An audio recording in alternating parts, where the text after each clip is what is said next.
Default parameter, default parameter in value in function की। Default का मतलब ये हो गया कि जैसे कि हम कोई फंक्शन अभी तक हमने जो डिफाइन, उस फंक्शन में पैरामीटर थे, उसके जो वैल्यूज हैं वो फंक्शन में पास करने ही करने हैं। मैंडेटरी था, ठीक।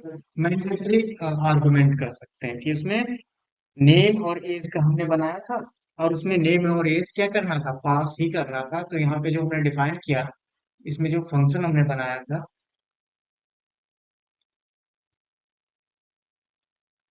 यूजर डिफाइंड जो फंक्शन हमने बनाया था, तो ये जो फंक्शन हमने डिफाइन किया था यहाँ पे आप देख सकते हो कि जिसके अंदर हमने नेम और एज डिफाइन किया है, वो नेम और एज क्या है आपका, एक तरह से मैंडेटरी है कि अगर इसमें से कोई एक नहीं पास करेंगे तो एरर थ्रो करेंगे। तो जैसे मैंने अगर यहाँ पे देखो, यहाँ पे ये डिफाइन, ये हटा दिया और उसके बाद मैं रन करूँ तो एक देखो यहाँ पे आपका एडिट करते टाइम ही वो एरर देता है, डिटेक्ट करता है एरर। यहाँ पर रेड लाइन आ गई।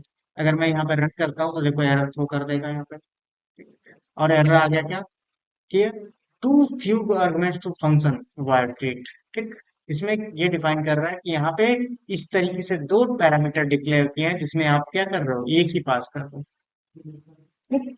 तो ये आपको डिफाइन कर देता है कि आप ये गलती कर रहे हो, ये आप डिफाइन करना था, दो पैरामीटर थे, आप क्यों ही पास करें। लेकिन कभी कभी ऐसा होता है कि आपको ये डिफाइन करना होता है कि कुछ पैरामीटर्स क्या होते हैं ऑप्शनल, अगर आपको डिफाइन करना हो कि अगर वो ना पास करें, जैसे कि मान लो किसी का केवल फर्स्ट नेम होता है, किसी का मिड नेम होता है, किसी का लास्ट नेम होता है, किसी का फर्स्ट नेम और लास्ट नेम होता है, मिड नहीं होता, दो ही वर्ड्स होते हैं उसमें, ठीक है।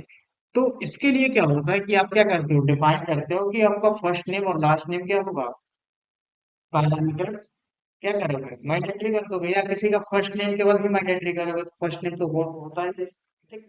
फिर लास्ट नेम क्या करोगे, लास्ट नेम और मिडिल नेम क्या करोगे, ऑप्शनल कर दो। ऑप्शनल का मतलब उसको नहीं पास करेंगे तब भी हमारा काम चलेगा, ठीक। तो उसको डिफाइन करेंगे। अब देखिए एक हम फंक्शन बना रहे हैं यहाँ पे, प्रिंट नेम, ठीक। तो हम यहाँ पे वाइल सबसे पहले लिखते हैं और फंक्शन का नाम लिख देते हैं प्रिंट नेम, ठीक। Print name. देन अब इस फंक्शन को हम डिफाइन कर लेते हैं, पहला पैरामीटर बनाते हैं स्ट्रिंग फर्स्ट नेम, ठीक। दूसरा पैरामीटर क्या होगा, स्ट्रिंग मिड नेम, ठीक। और तीसरा पैरामीटर हमने डिफाइन कर दिया स्ट्रिंग लास्ट नेम, ठीक। Then function start and close, ठीक। तीन पैरामीटर बनाए हमने, first name, last name and mid name, ठीक। Mid name. तो ये चीज डिफाइन की। अब मैंने लिख दिया सी आउट, और यहाँ पे लिख दूंगा, यहाँ पे सबसे पहले क्या फर्स्ट नेम प्रिंट करूंगा, तो मैंने लिख दिया वेब नेम। उसके फिर बीच में स्पेस एक, फिर मिड नेम, फिर क्या करोगे आप, स्पेस, एंड देन क्या, एल, और and,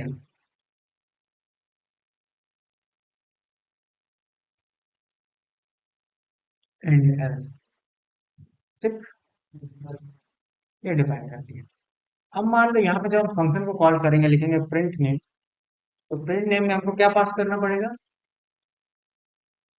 first name, mid name है, लास्ट नेम, ठीक है। तो जैसे मैंने यहाँ पे लिख दिया first name Akash Raj, and then, तो ये एक तरह से क्या होता है, ये जो नेम आप डिफाइन कर रहे हो, नेम पास कर रहे हो, ये मैंडेटरी है अभी फिलहाल के लिए। इनमें से अगर कोई, अगर मैं नहीं देता हूँ तो आपका प्रिंट नहीं होगा, देखो यहाँ प्रिंट होगा। लेकिन अगर इनमें से कोई एक छोड़ देता हूँ, जैसे मैंने ये छोड़ दिया, केवल फर्स्ट नेम और लास्ट नेम देता हूँ, तो यहाँ पे मैं रन करूँ, देखो एरर थ्रो करता है, ठीक। एरर थ्रो कर। तो इस तरीके से ये चीजें डिफाइन होती है कि जब आप चीजें सेट करते हो तो ये आपका ऐसा डिफाइन होता है। तो यहाँ पे अगर मैं डिफाइन करूँ कि आपका फर्स्ट नेम और लास्ट नेम डाल रहे हो तो क्या हो, ये चीज डिफाइन हो। तो मैंने कहा कि भाई अगर आप इसमें कोई वैल्यू दे रहे हो मिड नेम में, तो अगर नहीं देते हो तो क्या होता है, फर्स्ट नेम को मैंडेटरी कर देते हैं, इसका डिफॉल्ट वैल्यू नहीं है। तो इसमें हम क्या करते हैं, एक वैल्यू असाइन कर देते हैं, ब्लैंक ब्लैंक टेक्स्ट। ठीक, कि अगर नहीं होगा तो ब्लैंक प्रिंट होगा। ठीक है, अब देखो एरर हट गया है। अब यहाँ पर रन करते हैं तो क्या प्रिंट हो रहा है, आकाश। क्लियर। हम एक नेम भी देंगे तब भी वो क्या होगा, तब भी प्रिंट होगा। मतलब वो फंक्शन दोनों पे काम करेगा, हर सिचुएशन पे काम करेगा। जैसे मैंने यहाँ आकाश दिया, फिर उसके बाद क्या लिखा, आकाश कुमार। और दूसरे सिचुएशन में मैंने लिख दिया आकाश कुमार सिंह। अब रन करता हूँ, देखो क्या आएगा। एक पैरामीटर के साथ भी रन हो रहा है, तो एक पैरामीटर क्या होता है, मैंडेटरी है, फर्स्ट नेम तो मैंडेटरी है, उसमें कोई मैंने वैल्यू पास नहीं की। ठीक है, जिसमें वैल्यू पास कर दी जाती है वो आपका क्या होता है, डिफॉल्ट पैरामीटर। ठीक, लेकिन एक सीक्वेंस में होता है। तो ये कुमार किसमें जा रहा है, मिड नेम में जा रहा है। ठीक, अगर मैं यहाँ पे डिफाइन करता हूँ, यहाँ पे सिंह डाल रहा हूँ, तो ये लास्ट नेम है, एक्चुअली में लास्ट नेम है, लेकिन किस में जा रहा है, मिड नेम में जा रहा है, और इसमें कुछ वैल्यू ही नहीं है, तो सीक्वेंस में जाता है। ठीक, तो अगर यहाँ पे मैं प्रिंट करूंगा, तो ये एक तरह से क्या हो रहा है, आपका काम कर रहा है। तो डिफॉल्ट पैरामीटर क्या डिफाइन करता है, डिफॉल्ट पैरामीटर एक तरह से ये डिफाइन करता है कि जो आप वैल्यू डिफाइन कर रहे हैं कोड के अंदर जो लिख रहे हैं, वो वैल्यू अगर हम कोई वैल्यू नहीं पास करते हैं एज आर्गुमेंट, तो उसकी जगह पे वो यूज करता है। जैसे कि हमने यहाँ पे स्ट्रिंग में नेम में दे दिया रमेश, और यहाँ पे नेम को प्रिंट करें। ठीक है? तो यहाँ पे सब में नेम मैंने रहा, और इस फंक्शन में नहीं, मैंने नेम पास ही नहीं किया। तो ये क्या होगा, बाय डिफॉल्ट क्या प्रिंट करेगा, उस वैल्यू को प्रिंट करेगा जो उसके अंदर पहले से असाइन की गई है। अगर हम नहीं उसको प्रोवाइड करते हैं वैल्यू, कॉल करते हैं, तो वो अपने वाली वैल्यू को यूज करेगा जो इसके अंदर पहले से असाइन है। तो इसके अंदर जो वैल्यू नहीं असाइन करेंगे तो क्या होगा, ये क्या प्रिंट होगा, जैसे मैंने लिख दिया यहाँ पे एन है। ठीक, और यहाँ पर भी जब ये नहीं पास होगा तो ये ऐसे लिख करके आएगा। ठीक है, तो मैं इसके अंदर डिफॉल्ट ऐसे लिख देता हूँ, समझ में आ जाएगा कि यहाँ पे ये वैल्यू नहीं प्रोवाइड की। अब मैं रन करता हूँ, देखो क्या, इसमें मिड नेम और लास्ट नेम नहीं प्रोवाइड किया गया, इसमें लास्ट नेम नहीं प्रोवाइड किया गया, मिड नेम प्रोवाइड किया गया। ठीक है, ठीक, और इसमें तीनों प्रोवाइड किया गया था, तीनों आपका वैल्यू आ गया, वो डिफॉल्ट वैल्यू नहीं है। समझ गए, तो ये इस तरीके से वो डिफाइन करता है। अगर यहाँ पे मैंने लिख दिया मिड नेम,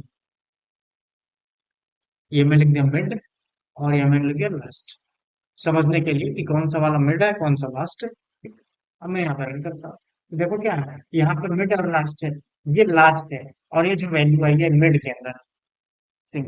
ठीक, और इसके अंदर आपका सारी वैल्यूज है। तो इस तरीके से ये आपका क्या होगा, डिफॉल्ट वैल्यूज आपकी सबकी। इसी को बोलते हैं फंक्शन डिफॉल्ट पैरामीटर्स। ओके, तो ये आपके डिफॉल्ट पैरामीटर्स हो जाते हैं। देन मल्टीपल पैरामीटर्स ये आप डिफाइन कर सकते हो, जैसे इसमें देखो यहाँ पे हमने डिफाइन किया नेम एज, मल्टीपल पैरामीटर्स का हमने डिस्कस भी किया था, हमने काम भी किया था प्रीवियस वाले में। देन अब कुछ फंक्शंस क्या होते हैं, रिटर्न टाइप के होते हैं, आउटपुट नहीं देते, वो रिटर्न वैल्यू देते हैं हम, केवल वैल्यू। अब उस वैल्यू का यूटिलाइज करते हो, किसी वेरिएबल में स्टोर करते हो या प्रिंट करते हो।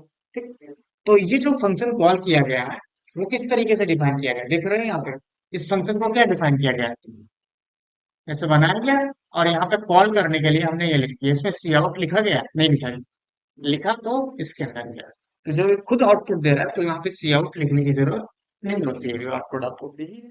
ठीक, लेकिन आपका कोई एक ऐसा फंक्शन, जैसे मैंने ये बनाया वाइड एड फंक्शन। ठीक, और मैंने ये डिफाइन कर दिया इंटीजर ए और इंटीजर बी, मतलब दो वैल्यूज मैं पास करूं, और उन वैल्यूज को वो ऐड करके रिटर्न करे, प्रिंट में करे, रिटर्न करे।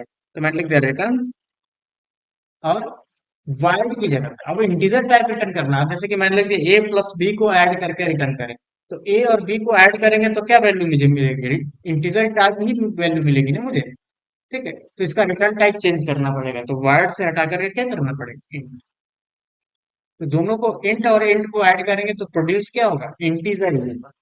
तो क्या होगा, रिटर्न टाइप क्या रखेंगे हम, अब देखो यहाँ पे वाइड है तो हमने रिटर्न कुछ नहीं दिया, तो क्या लिखा था, वाइड लिखा था। अब हम रिटर्न कर रहे हैं तो यहाँ पे लिखेंगे इंट। अब ये फंक्शन हमारा बन गया, वो कैलकुलेट करके रिटर्न करेगा। अब यहाँ पे क्या लिखोगे, इसको कॉल करने का तरीका ये होता है, या तो आप एक वेरिएबल बना लो, जिस तरह का रिजल्ट वो रिटर्न कर रहा है तो एक रिजल्ट वेरिएबल बना लो, रिटर्न, और यहाँ पे लिखो कि ऐड, और मैंने लिख दिया 5 and 8। ठीक है, अब इसको हम लिख देंगे सी आउट रिजल्ट एंड, अब रन कर, तो क्या आएगा 5 8 30। क्लियर? तो 5 8, ये 13 आपका आ गया। तो इस तरीके से ये वैल्यू क्या कर रहा है, रिटर्न कर रहा है, और किसमें स्टोर होगा, रिजल्ट में।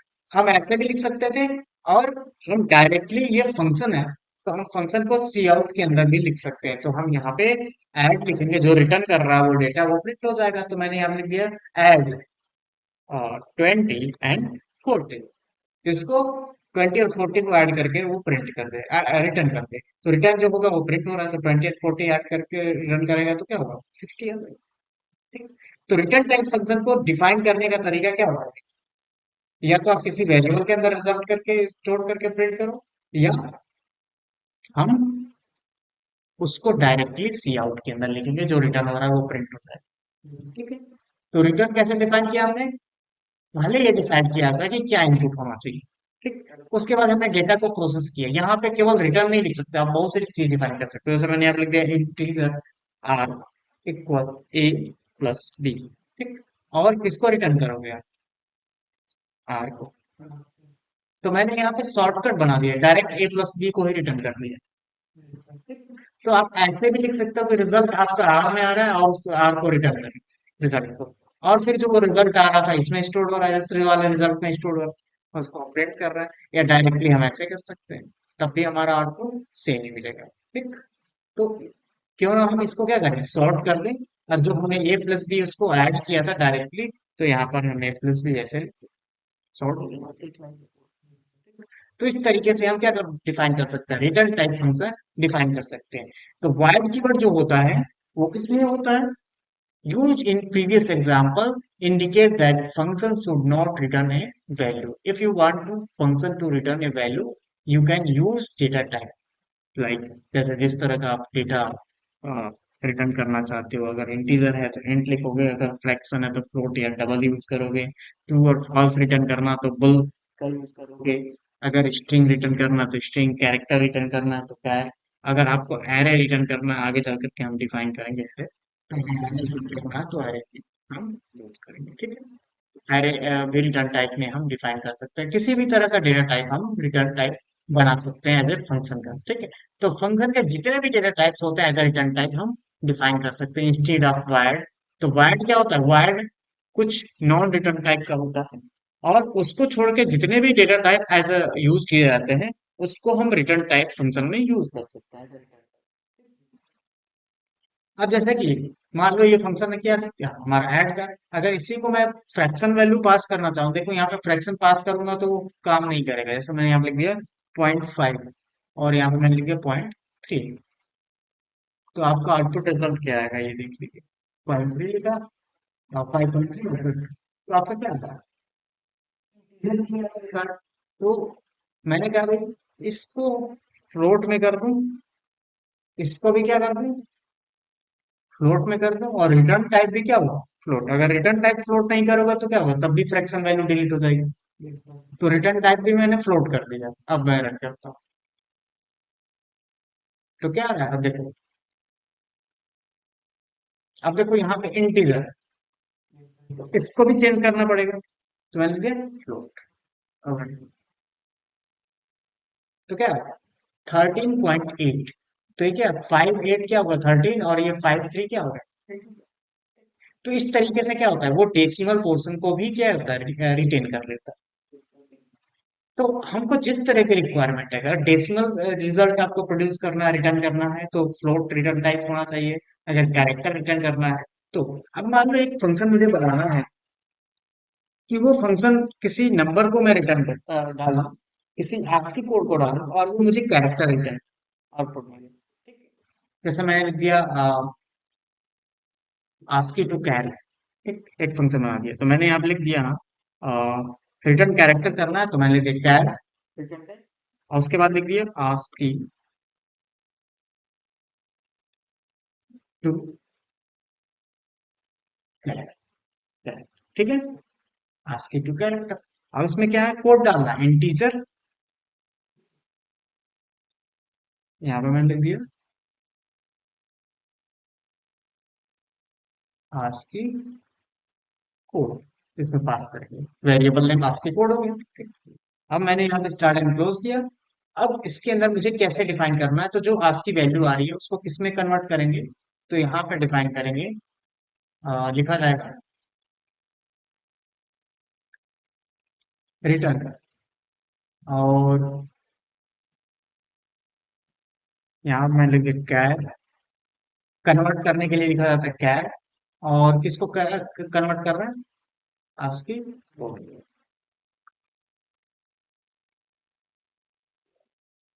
ठीक है, आज की कोड। तो ये मैंने लिख दिया, इसके कैर रिटर्न कर देगा। अब यहाँ पे मैं डिफाइन करूंगा, जब इसको प्रिंट करूंगा, सी आउट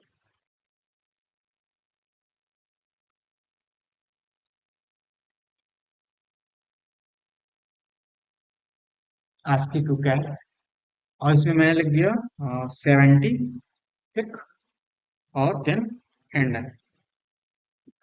अब मैं रन करता हूँ, तो देखिए क्या आ रहा है, 70 डालने के बाद क्या आ रहा है, ये आपका एफ आ रहा है, ठीक।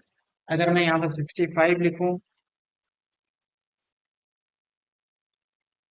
तो क्या आ रहा है, ए आ रहा है, ठीक।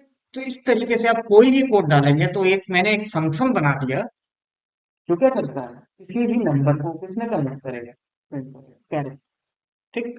तो इस तरीके से आप कोई भी फंक्शन, कैलकुलेशंस के फंक्शन आप डिफाइन कर सकते हैं, ठीक है। और वो रिटर्न करेगा डेटा। तो जब भी रिटर्न मतलब एक प्रोसेस वैल्यू की जरूरत पड़ती है, और सिंगल या मल्टीपल वैल्यूज की जरूरत पड़ती है, जब भी आप वैल्यूज एज अ रिजल्ट में चाहते हो, वैल्यू केवल चाहते हो, ठीक है, आउटपुट नहीं चाहते, वैल्यू चाहते हो, तो उसके लिए रिटर्न टाइप फंक्शन की रिक्वायरमेंट होती है। अगर केवल आपको प्रोसेसिंग करना है, कोई आउटपुट नहीं देना है, तो उसके लिए क्या करोगे आप, wide non return type function बनाते हो। तो सिचुएशन में नॉन रिटर्न टाइप फंक्शन आप डिफाइन करोगे। अब आते हैं पॉइंट बाय रिटर्न, ठीक है। फंक्शन में क्या होता है, हम एज ए रेफरेंस भी पास कर सकते हैं। अब कैसे, तो हम इसका एग्जांपल एक अलग डिफाइन कर लेते हैं। तो मैंने यहाँ पे डिफाइन किया एग्जांपल 3।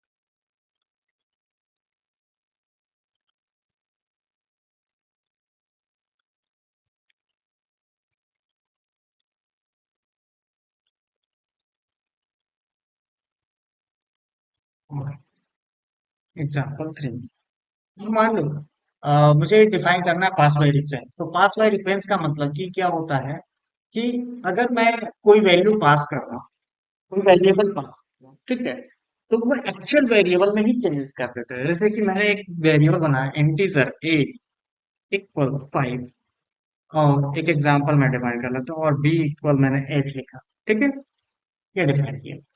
अब मैंने यहाँ कहा कि भाई इसकी वैल्यू क्या होगी, ए की वैल्यू ये है, और बी की वैल्यू ये है। और यहाँ पे मैं लिख देता हूँ वैल्यू सी आउट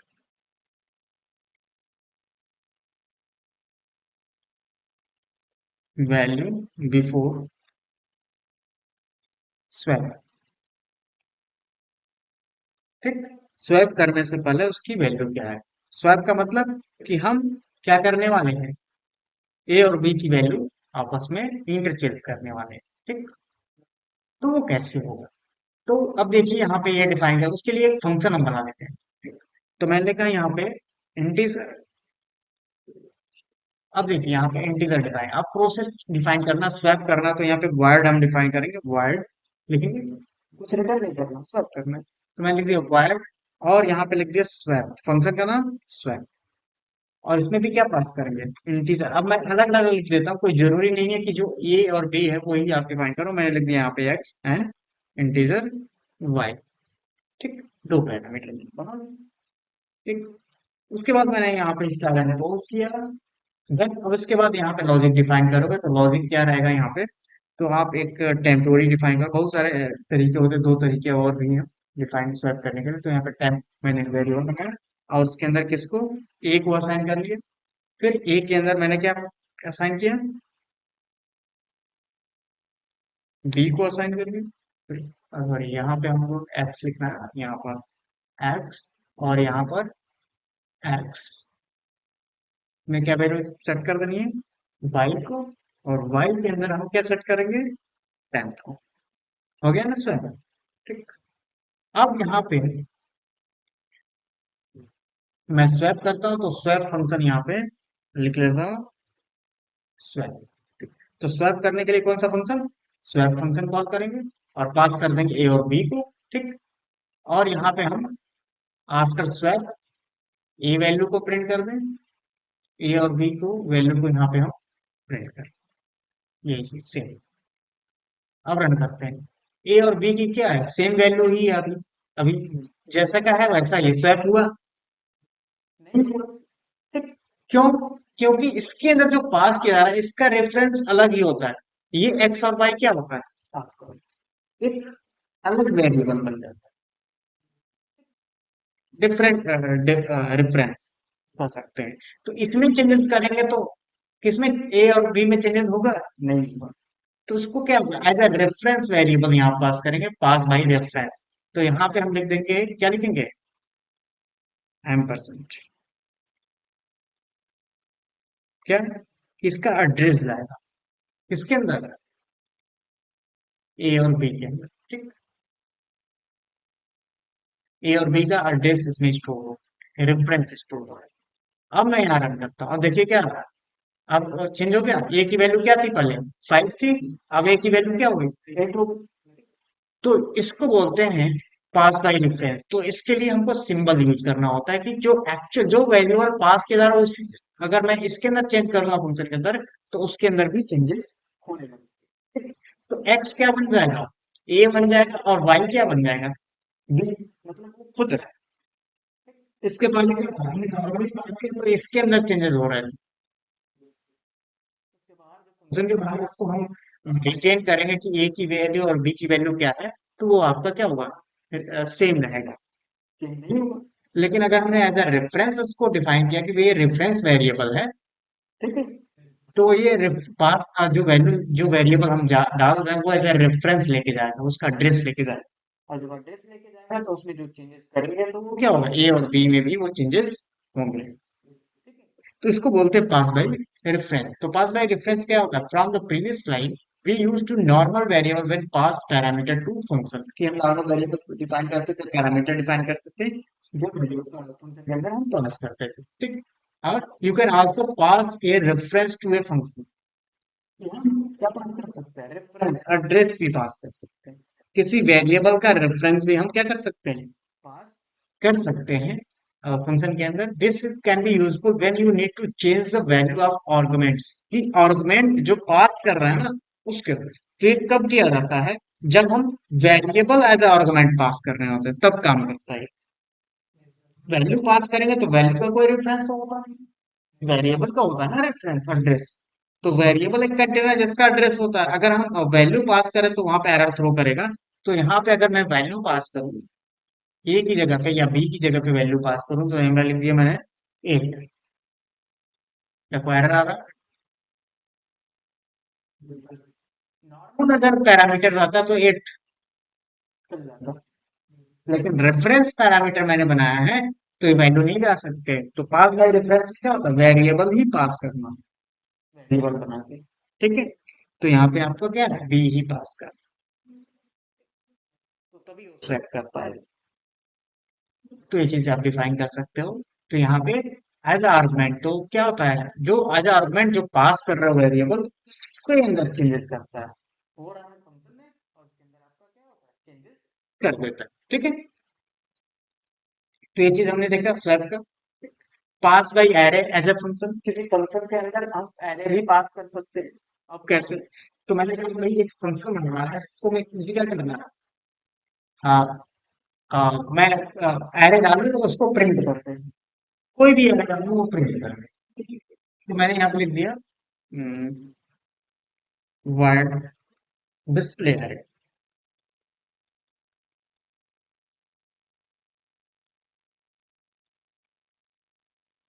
ठीक, फंक्शन नेम डिस्प्ले एरे।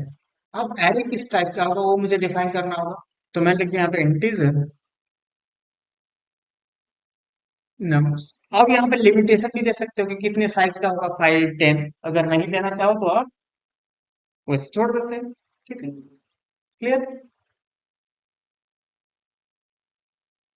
आप क्या करोगे यहाँ पे इसका डिफाइन करोगे और वन बाय वन हम प्रिंट कर लेंगे उस डेटा को। ठीक है ना, आई इक्वल 0 और साइज ऑफ ये साइज गेट करके हम वो डिफाइन करके प्रिंट कर लेंगे। ठीक है, साइज मैंने बताया था ये पूरे साइज का हम डिवाइड करेंगे, एक वाले वाले साइज से साइज आपसे उसको डिवाइड करके उसका लेंथ निकाल देंगे। ठीक है, अब यहाँ पे क्या डिफाइन कर लेते हैं हम, कॉल कर लेते हैं उस फंक्शन को। तो पहले एक एरे बना लेते हैं हम नॉर्मल सा। ठीक, इंटीजर एरे। और मैंने यहाँ पे कुछ डेटा सेट डिफाइन कर दिया, मैंने लिख दिया 10, 20, 30, 50, 60। ठीक, ये मैंने कुछ एरे डेटा सेट बना लिया। ठीक, अब एरे को किसमें पास करना, डिस्प्ले एरे फंक्शन में डाल देता हूँ और यहाँ पे लिख दिया मैंने। ठीक, पास कर दी। अब रन करता हूँ, क्या हो गया, ये आपका एरे प्रिंट हो गया 10 and 20।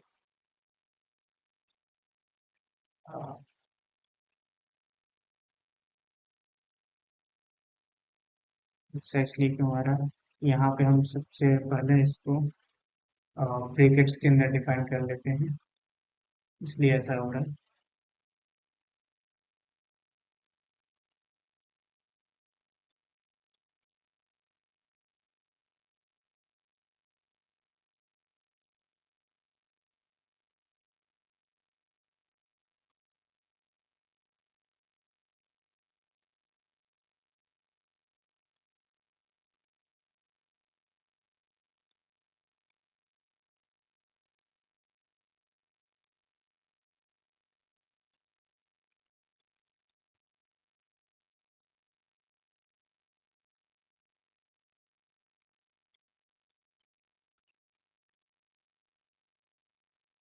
मैक्सिमम लेंथ दे देते हैं 10। ठीक है,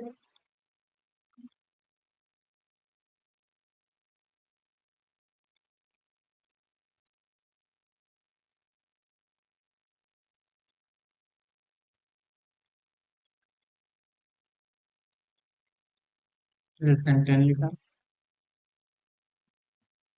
ये आ रहा है।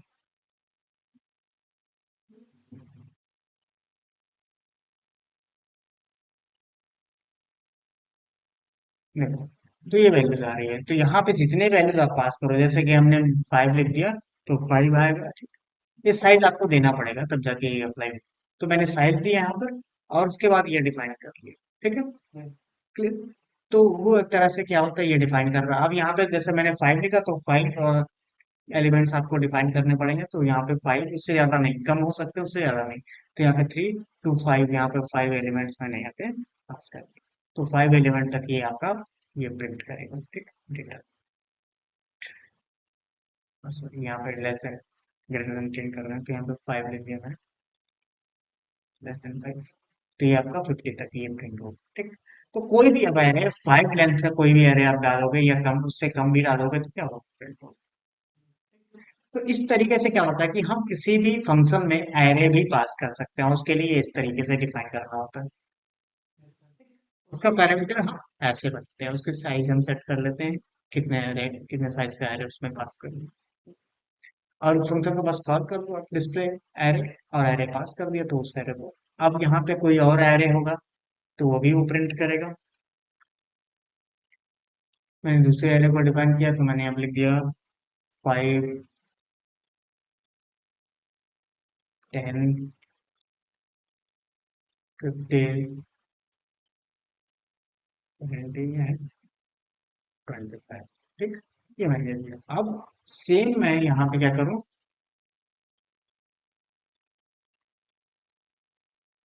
डिस्प्ले ये एरे 2 हो गया और यहाँ पे मैंने एरे 2 कर लिया और यहाँ पे मैं लिखूंगा सी आउट एलियन, ठीक है? दोनों में लाइन चेंज करने के लिए। तो जब लिखोगे देखो क्या होगा, यहाँ पर भी ये चीज प्रिंट हो रही है यहाँ पर। तो उसके लिए मुझे अलग आपको पूरा कोड नहीं लिखना पड़ेगा। वो फिर क्या होगा, वो रिपीटेड हम रिकॉल करते रह सकते हैं, ठीक है? तो ये एक तरह से क्या होगा, हमारा एक फंक्शन जो डिफाइन हुआ, वो एक तरह से एरे को एज ए आर्गुमेंट्स ले रहा है और उसको हम प्रिंट कर रहे हैं, ठीक है?